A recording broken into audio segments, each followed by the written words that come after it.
And we are live. Nice. Then I would say we give people a few seconds to log on. It's 9 a.m. for us here in Europe.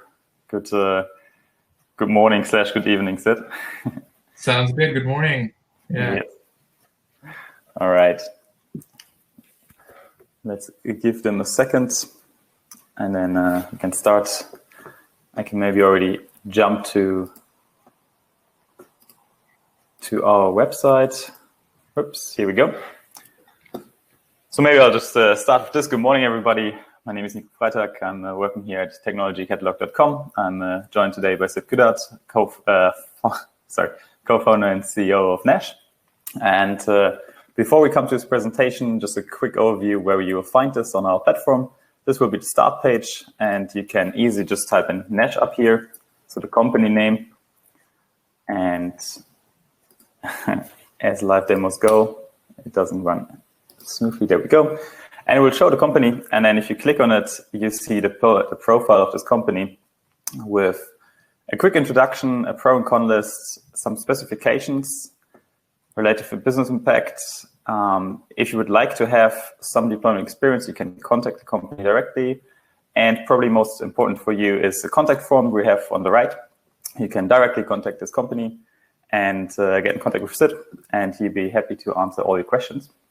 So this is pretty much what we do at TechnologyCatalogue.com. We connect suppliers, end users, and tech experts on our platform.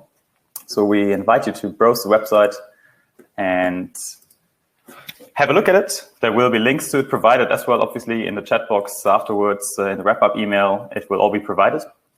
And I think with that, I'm happy to hand over to you, Sid. Thanks, Nico. Thanks for that intro. Good morning, everyone. My name is Sid Gupta. I'm the co-founder and CEO of a tech startup based here in Houston called Nesh. So if I look or sound groggy, it's because it's 2 a.m. in Houston right now. But I'm super excited to talk to all of you. So let me just share my screen. So Nesh is an AI assistant for search and analytics. And today I'd like to introduce you to it, tell you a little bit about what we do here.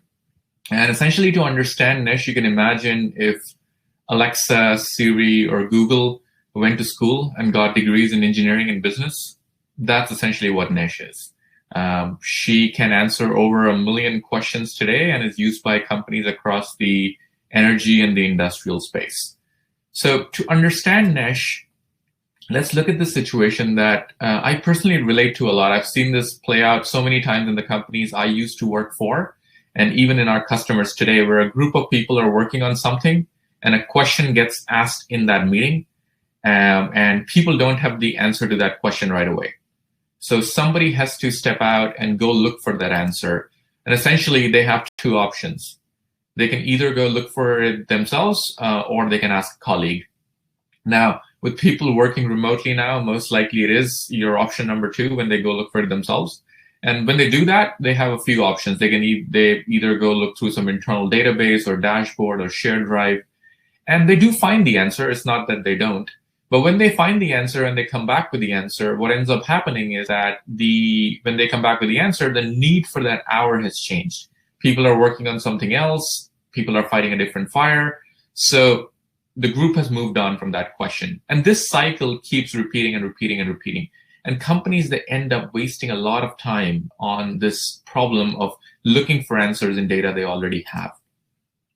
And when we did the math on this problem, we found that it is a huge amount of money. It's not just a matter of hours or days. Companies end up spending weeks, months, and years doing this, which ends up resulting in a huge amount of cash flow loss. It's about $84 billion across the energy space where companies lose that kind of money. And this is a cash flow dependent industry, so we really have to solve this. And it's not like companies haven't attempted to solve this before. They have. And they have done it in 2 primary ways: enterprise search engines and conversational AI or chatbots. Now, enterprise search engines, they suffer from certain problems. They go super wide across the data, but they cannot go very deep. So when technical questions are asked, when questions get complicated, they resort to keyword searches, and essentially they give you just documents instead of data. Now, I mean, you can imagine this. You probably have an enterprise search within your company. If you have used it, do you really like the results that it gives you? Do you like the answers that you get on the top? Or is it actually an answer, or is it just linked to a document? So that's what we're trying to improve. And then the second area, which is conversational AI or chatbots, they're very easy to engage with. But the problem is that when things start becoming technical, when things start getting complex, they start going off script, conversational AI starts failing. So it's easy to engage, but can do very limited things. So those are the issues that we identified with the existing solutions. And what we did is we combined the capabilities and created a best of all worlds. So the question that we asked was, what if I could speak to the data? I have all of this data. What if I could speak to it? I do it with the technology that I already have in my house. I speak with Siri. I speak with Alexa. I do Google searches by almost talking. Can I do the same thing? So we combined three very powerful experiences that you already are familiar with and created Nesh. So we combined the search experience of Google, the analytical experience of IBM Watson, and the conversational experience of Amazon Alexa to create something that we're calling Nesh. It's a singular platform that delivers all of these three experiences into one package. So Nesh is a conversational AI for search and analytics that is designed to find answers to your technical questions and your business questions 10 times faster through the power of natural language processing. And the way we do that is by combining chat, business intelligence, search, and recommendation capabilities all built into one package. The background of our team is from oil and gas, so we understand the domain concepts very well. So we have also trained Nesh to understand those domain concepts so she can understand the kind of things you're speaking about, asking for, and be able to query the data that is used by the companies across the energy and the industrial space. So before I go too deep into Nesh, I wanted to really talk about how Nesh works and what are sort of the moving parts in the background. So if you look at a Venn diagram of three things that we pretty much are all familiar with individually, data, search, and AI, this is kind of how it overlaps with each other. Now, if you dig a little bit deeper into each one of these larger blocks, it kind of breaks down into smaller components. So big data, for instance, is a part of data. And AI comprises of many small things. It is a very big umbrella term. And it comprises of machine learning, which is a subset of it, and NLP, or natural language processing, which is another subset of it. And within those, there are smaller parts like deep learning, question answering, natural language understanding, and natural language generation. So those are the areas that I want you to focus on. So this is kind of how it lays out and what are the different components of ML, AI, and data. Now, if I had to lay those existing technologies that you saw earlier, like Google, Amazon, and IBM Watson, this is kind of how it looks like. So Google is a familiar, great tool for search. Watson is a great tool that uses machine learning, more importantly, deep learning, to find things for you.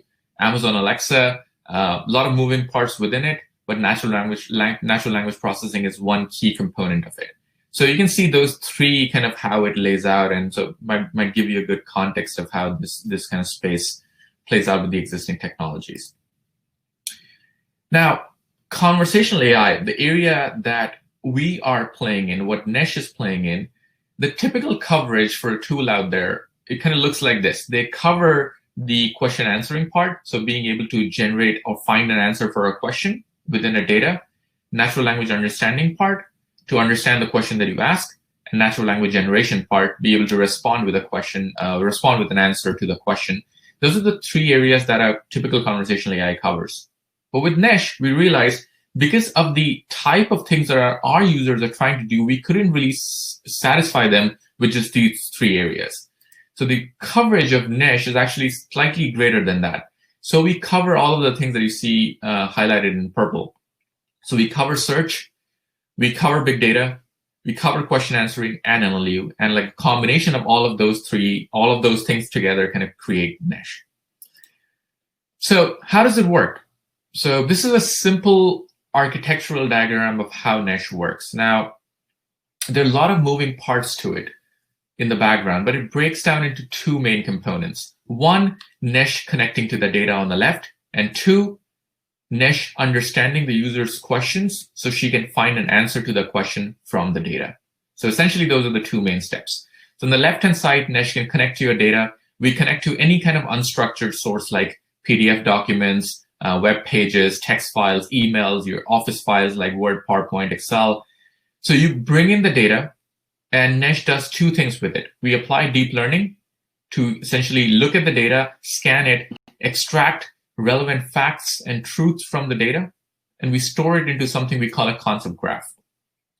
Once the concept graph has been created, the next job for Nesh is to understand the user's questions. So that's where the NLP engine, or the natural language processing engine, comes into play.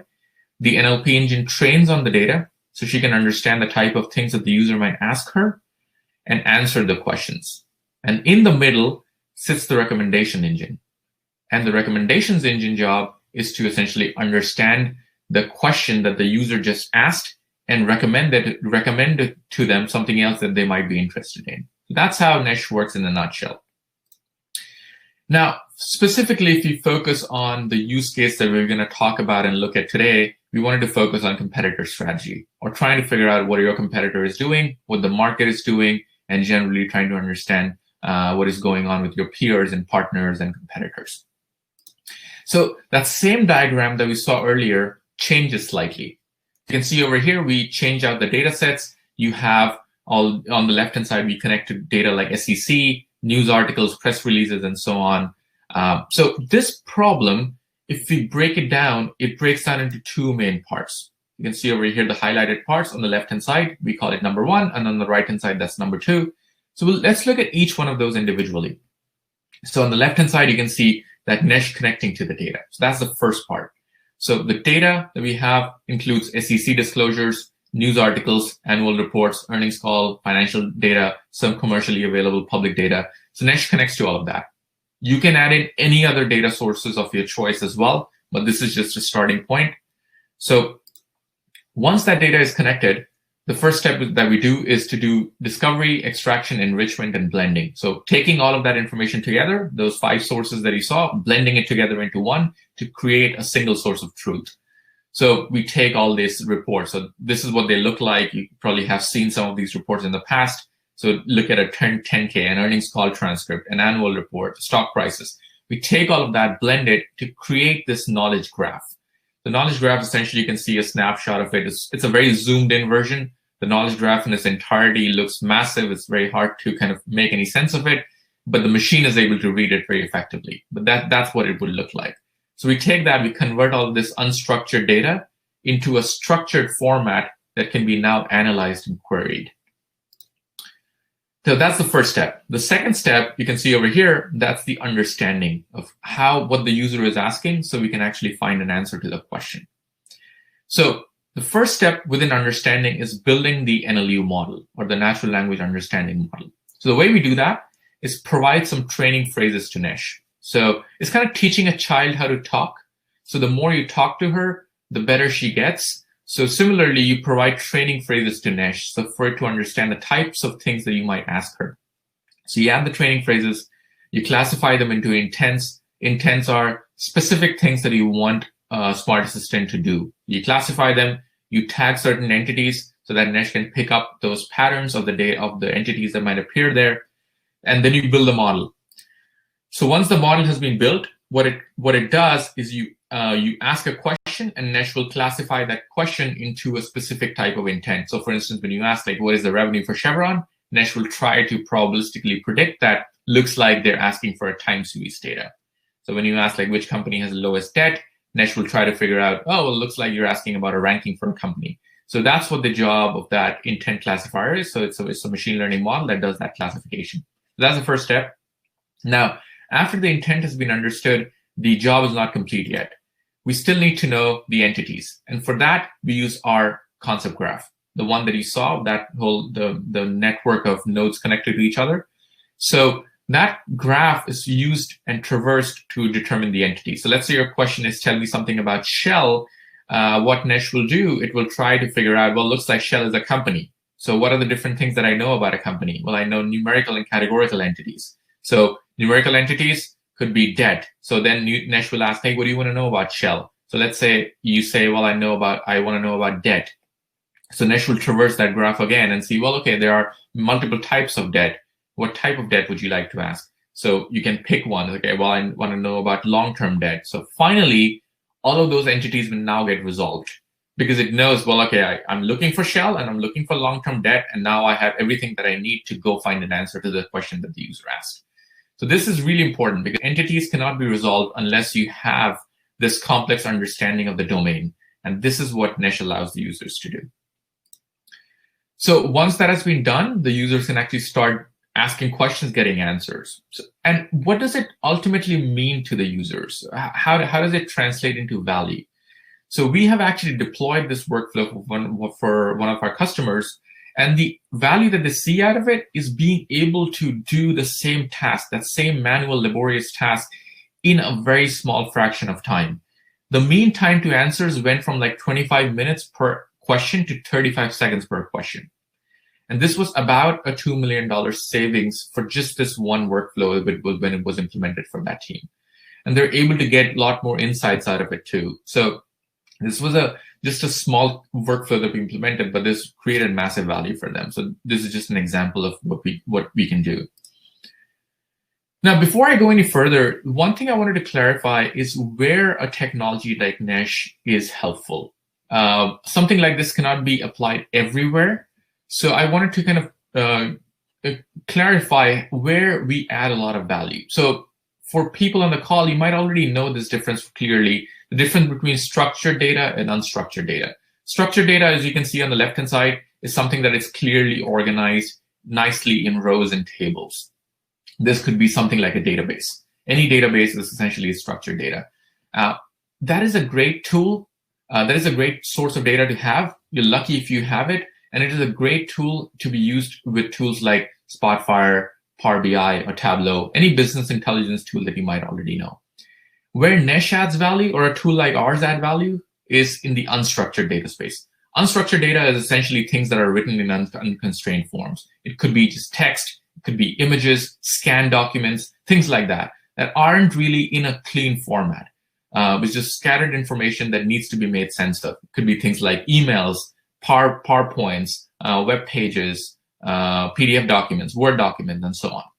That's where Nesh adds value. So just wanted to make sure we understand the difference between where something like Nesh and something like a BI tool kind of are distinguished from each other.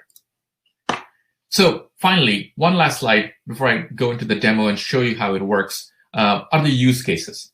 So you've kind of heard about Nesh. How are people using it? So Nesh has been deployed across a lot of organizations. We see two main areas where Nesh is used. One, on the left-hand side, is Nesh connected to your internal business knowledge. And two, on the right-hand side, Nesh connected to public market knowledge. Now, internal business knowledge is Nesh connected to your company's internal data.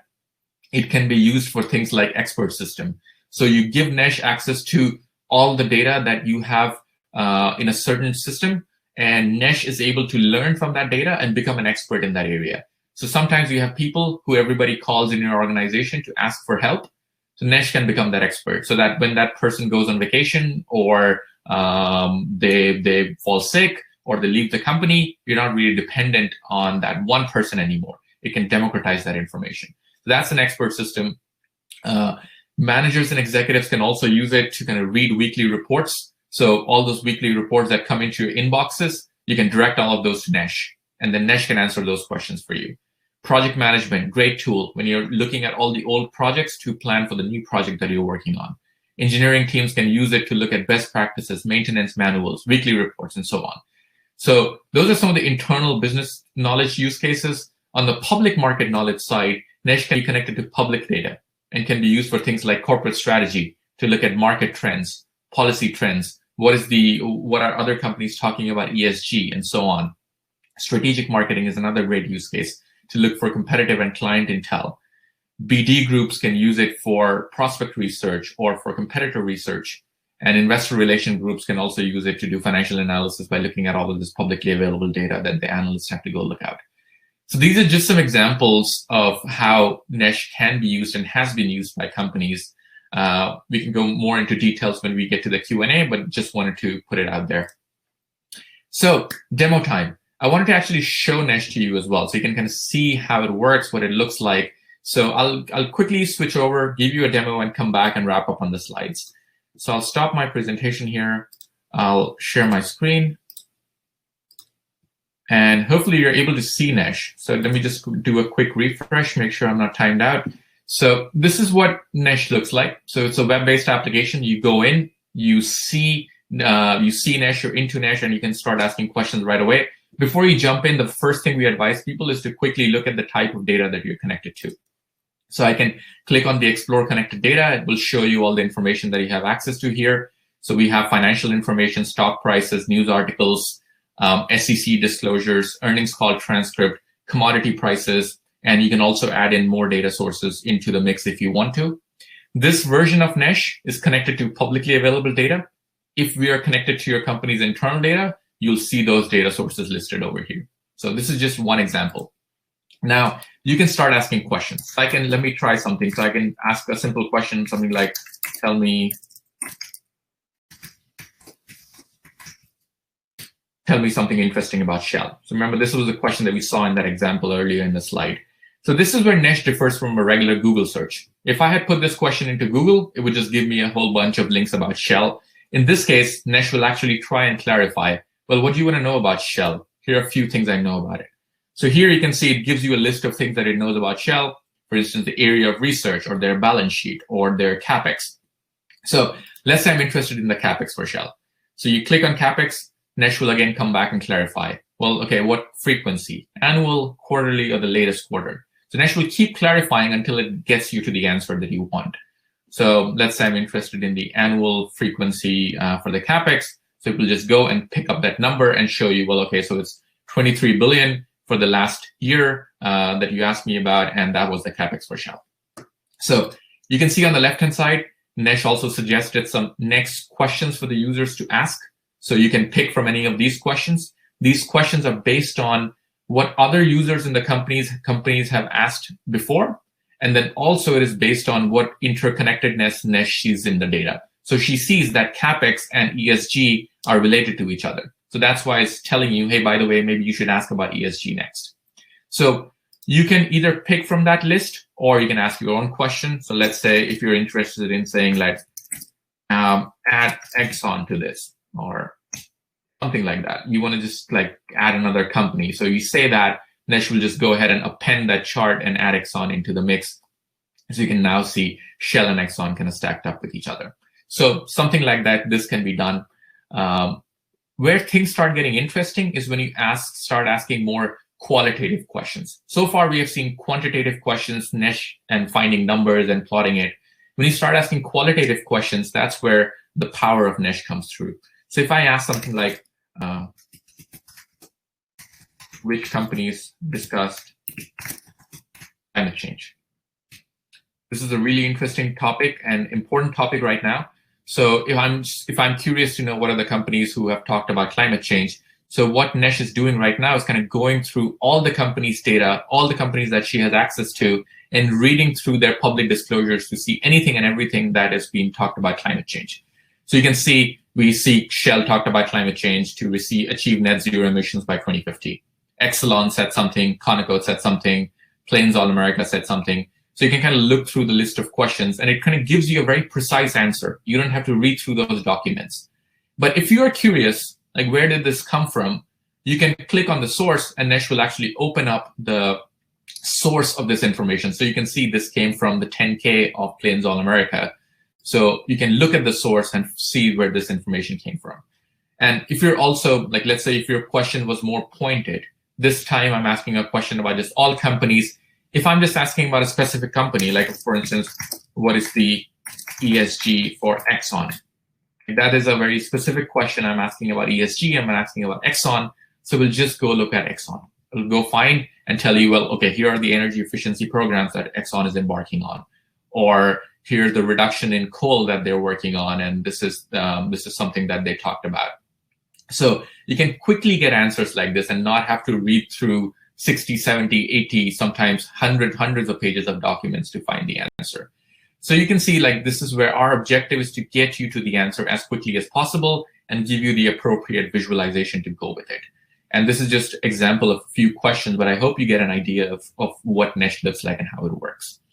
So I will stop sharing my screen and go back. I'm stuck. Nico, are you still there? Yep. Okay, seems like my browser is stuck. So that's, okay, I'm back. So that's pretty much it. I just wanted to kind of wrap up now, but I'll happy to take any questions. I'll try to bring up my contact information while we're waiting on those questions. But appreciate everybody's time. Thank you so much for listening. And I hope I was able to give you a good introduction to Nesh. Please let me know if you have any questions. I'm happy to take those now. Awesome. All right. Well, thanks, Sid. Yeah, not to worry, anybody. We will obviously send a wrap-up email, so you will get all the needed contact details from Sid, so you can reach out to him. Yeah, absolutely. It was a great presentation. Thank you so much for that, Sid. Super interesting tool, very powerful. From my side, maybe a quick question would be, can you describe a few more areas of specific use cases where companies have used Nesh already? Yeah, for sure. Just a couple of examples. So the competitor strategy one that I demonstrated just earlier in the demo, that was something that one of our customers is currently using. And we are kind of implementing that in 3 other customers right now, is being able to use Nesh to do competitor strategy, corporate strategy, strategic marketing, and looking at what just generally the market is doing. So that's a compelling use case, mostly used by analyst teams or corporate strategy teams within an organization. Another use case where we worked on was to essentially train Nesh to read reports coming from the field to the office. Those reports arrive like pretty much daily, and the people in the office didn't really have time to analyze all the reports coming in. Oftentimes they were just busy and doing other things, so those reports were just sitting in their inboxes and not getting analyzed. So we essentially directed all those reports into a common email address that we set up for the company, and Nesh would receive those emails and read it for the engineers. And then people can just go in and ask a question and get an answer to those questions really quickly, and not have to worry about reading those like long reports anymore. That was another use case. And in another instance, we trained Nesh to answer questions that are asked during a morning meeting within a company. In a morning meeting, people get together, they have a bunch of questions they ask. So we trained Nesh to do that for them instead. So that was another area where we kind of implemented Nesh. So. Okay, nice. And I see actually a question coming in from Paul Steenkamp. First of all, very impressive. You're doing great at 2 a.m. in the morning, Sid. I think we can all agree, a true heroic performance here. So Paul is asking, why is it, and he's putting this in quotations, limited to the oil and gas business? He says it seems that this algorithm must be generic rather than industry specific. No, that's a fantastic question, Paul. Yeah, so I mean, the limitation that, and it's not a limitation, it can be scaled up, but sort of like the reason why we're focusing on industry at a time is because we have understand of the domain jargon. So Nesh has to understand things that people mean when they talk in a specific industry, because this is related to natural language. So for instance, when you say the word production in oil and gas, we know you mean oil, water, gas. Just hypothetically, that's like one simple example. So being able for Nesh to be able to parse that out and say, well, if somebody means production, I need to go look at these 3 things. That's an understanding that Nesh has. And we train it. We train it on books and papers and domain data to be able to figure that out. So that kind of takes an effort. So we go deep into an industry so we can understand the language and the jargon, so we can generate more valuable answers for the users. Great. I hope that answers your question, Paulus. If not, yeah, just write a follow-up. In the meantime, maybe could you speak to how would you quantify the value proposition for Nesh? So we've seen all these amazing features. How would you quantify it? Oh, fantastic. Yeah, I mean, so that's actually something that we work very closely with the customers, because everybody sees the value slightly differently within Nesh. There are 2 main areas, though, where value gets generated. So one is knowledge aggregation, and the second is knowledge accessibility. Aggregation is really important because oftentimes information is very scattered across the company. Some companies, they are working together on creating a data lake. But even when you create a data lake, it's sort of like this one massive bulk of data. It's still, it is in one place, but still, how do you access it? How do you find the answers in there? So knowledge aggregation is one step. So, and also people often have knowledge locked away in their head, like the tacit knowledge or the tribal knowledge that people have. So how do you consolidate all of that in one place? And so that you don't lose that knowledge, because when information is so scattered, the amount of churn that you can have in that knowledge is quite high. People leave, new folks come in, it's hard for people to get trained up. So that's one area, the aggregation, and every company quantifies it very differently. On an average, we have seen it can be anywhere between, like, for a medium to large size company, it is always upward of like $2 to $10 million. Like, how much does that cost to kind of train a new employee and bring them on board? In the case of, and the second part was knowledge accessibility. How quickly can you access that knowledge, even once it has been aggregated? So we've seen, like, a user oftentimes spend 5 hours a week looking for answers in data. So we can cut that back. We can go from 5 hours to maybe down to a few minutes a week looking for answers, and you're actually spending time doing the work that's important. So that can often add up. So those are the two main areas, but we work very closely with the customers to understand their use case and then quantify the value. Right. Maybe a quick follow-up for me on that, because we just had a topic of individualizing it for the customer. So how long does it typically take for you to set it up at an organization? So how long does it take you to be up and running? It takes us about 6 weeks to 10 weeks to get this up and running within a company. That's the average timeline that we have seen across all the implementations that we have done. It varies. That range is there because it varies depending on the type of data sources, how easy it is to access it, some IT infrastructure a little bit more complex to work with. So it depends on that. But on an average, that's the time range. So there's a quick time to value for the companies. And I see Paulus has another question as a follow-up on typo.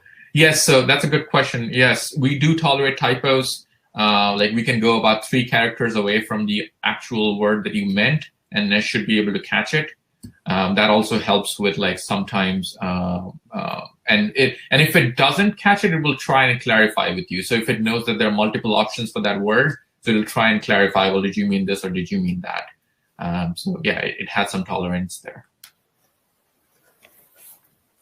Okay, nice. I hope that all questions, if there would be any, are asked. I think it was very straightforward. So I would say thank you very much for this presentation, Sid. It's a super cool tool. I'm very curious to see where it goes. And I mean, it's learning every day. So it's becoming more powerful by the minute, as we so speak. I think with this, I would let you get your well-deserved rest. I know it's very late. Thank you so much, everybody, for coming in. Thank you especially to Sid for joining us today, for presenting. And we will send a wrap-up email to everybody. All the content and the slides will be in there. Also the contact formula. You can also find Nesh through our platform. You can contact them directly there. There's a nice overview. There's also a video which I recommend to watch. It's also very illustrative. And with that, I would say good night, Sid, and have a good day, everybody, wherever you are in the world. Thank you, Nico. Thanks for hosting us. Have a good day. Of course. Thanks. Bye everyone.